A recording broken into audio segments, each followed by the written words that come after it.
This little ball claims it can do what a rooftop full of solar panels can't. And that's exactly why you should be suspicious. For 50 years, solar power has looked the same. Flat, blue-black, bolted onto rooftops, spread across deserts, floating on reservoirs. We got better at it, dramatically better. But the shape never changed. The rectangle won, and the rectangle stayed. Then, at CES in Las Vegas, a Japanese startup walked onto the world stage holding something that didn't fit the picture at all. A ball. A glass sphere small enough to sit in the palm of your hand. And they made a claim so enormous that if even half of it turns out to be true, the entire trillion-dollar solar industry has a problem it never saw coming. The company is called Wavja. Their pitch is deceptively simple. Forget the sun. Forget the roof. Forget the desert.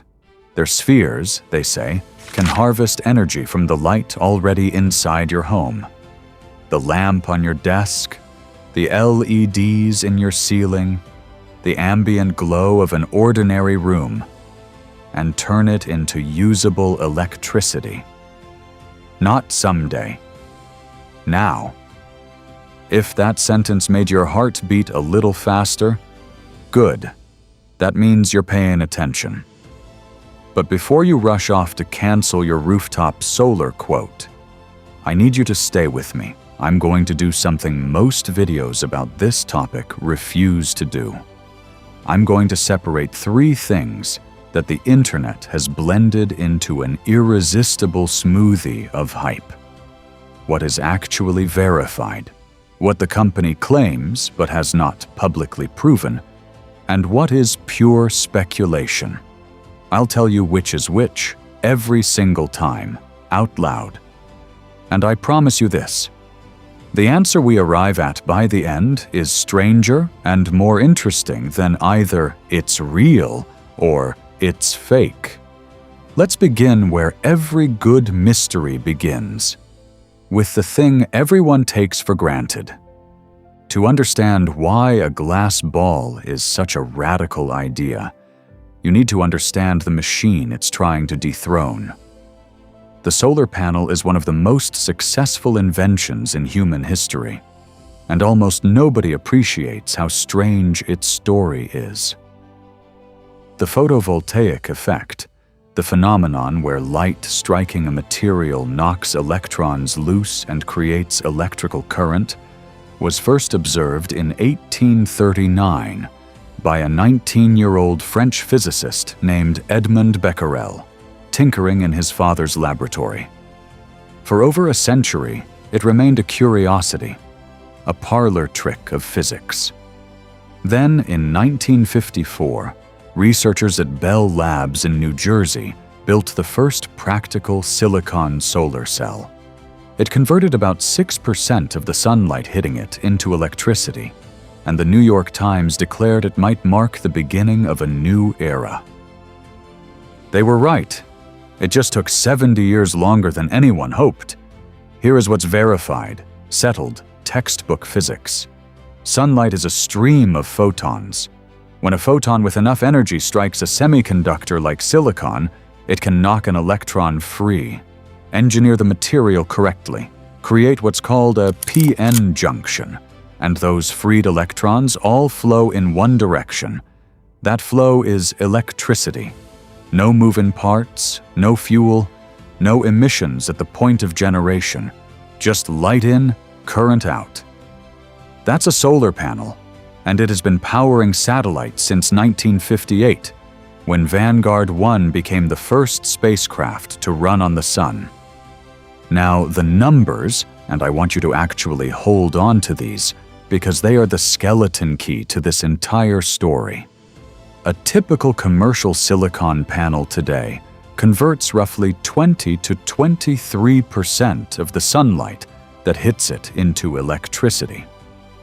The very best laboratory cells, exotic, layered, multi-junction designs that cost a fortune and are mostly used in space, have pushed past 45% under concentrated light.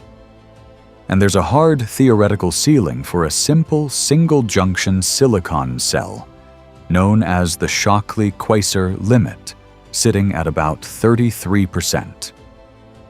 Getting from 6% in 1954 to 23% on your neighbor's roof took 70 years, tens of billions of dollars, and the combined effort of thousands of scientists across a dozen countries.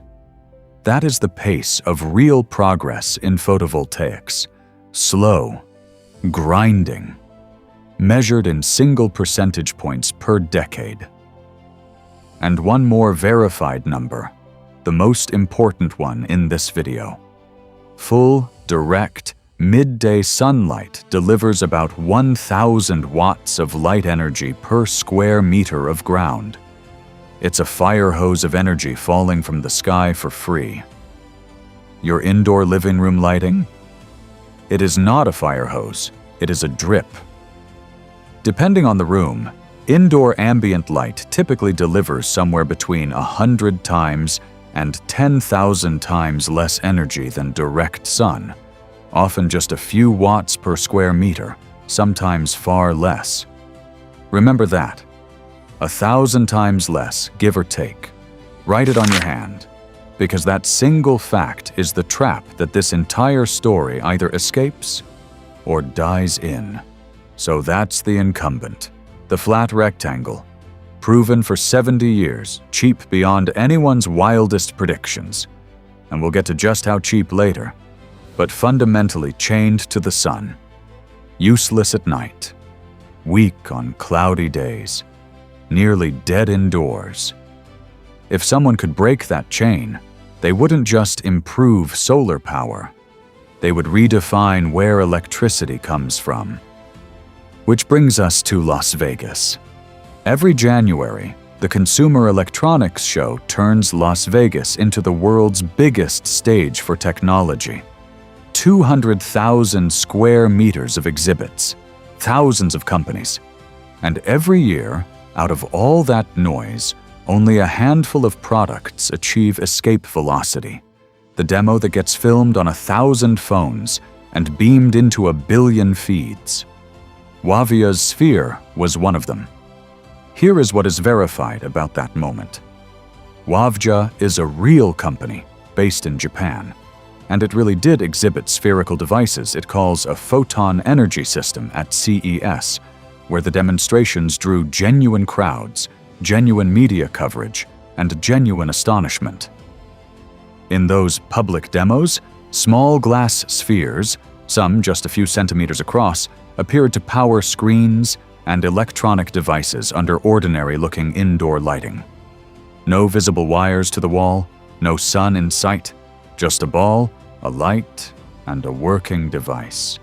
The clips exploded, and in the retelling, as always happens, the story grew. By the time it reached most people's feeds, the sphere wasn't just powering a small display, it was going to power your house, your car, your city. The rectangle was dead, the ball had won. So now let's slow down, take a breath, and sort the claims into their proper boxes, because this is where the smoothie gets separated back into its ingredients. What the company claims, but has not publicly proven with independent verification.